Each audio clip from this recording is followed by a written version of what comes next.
अस्सलाम वालेकुम दोस्तों। ये बेसिकली टिप है रियल एस्टेट एजेंट्स के लिए भी जिन्होंने अभी ये बिज़नेस स्टार्ट किया है। बिगनर्स हैं, जो पुराने रियल एस्टेट एजेंट्स हैं उनको तो इन चीज़ों का आइडिया और वो ये सारी चीज़ें चेक करते हैं। सेकेंडली जो प्रॉपर्टी ओनर्स हैं उनके लिए और जो इन्वेस्टर्स हैं उनके लिए।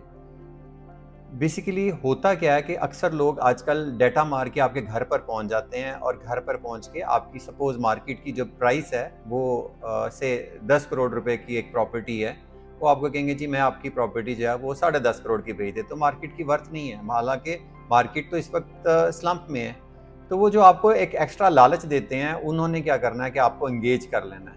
वो आपको कोई टोकन दे देंगे, कुछ लोग हैवी टोकन भी दे देंगे, लेकिन वो सिर्फ आपको टोकन ही देंगे। उसके बाद बयाने की नौबत नहीं आएगी। अगर कोई बयाना दे देता है तो फाइनल पेमेंट की नौबत नहीं आएगी। वो फिर लिंगर ऑन करेंगे, डिलेइंग टैक्टिक्स होंगी, आ रहे हैं जा रहे हैं। वो बायर आ रहा था जी, वो टिकट चेंज हो गई, अब बायर ने महीने बाद आना है, महीने 2 बाद आएगा, वो बीमार हो गया, ये हो गया, वो हो गया।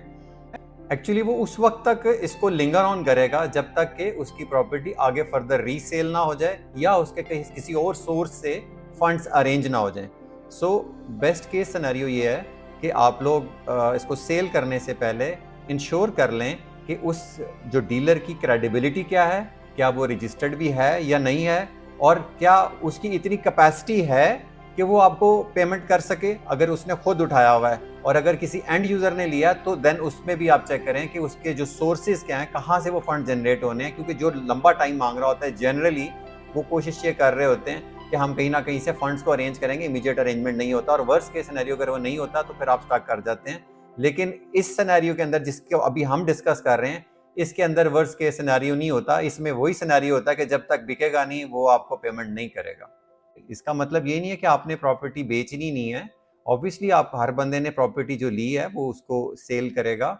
सबसे इंपॉर्टेंट पॉइंट है, अगर आपको उस बंदे का नहीं पता तो सबसे पहले उस बंदे की, उस रियल एस्टेट एजेंट की क्रेडिबिलिटी को चेक कर लें। अगर आपको मार्केट से उसका पॉजिटिव फीडबैक मिल रहा है तो बिल्कुल आंखें बंद करके उसको अपनी प्रॉपर्टी सेल करें। लेकिन अगर उसका फीडबैक पॉजिटिव नहीं है तो इसको अवॉइड करें। इससे आप बहुत बड़े नुकसान से बच जाएंगे।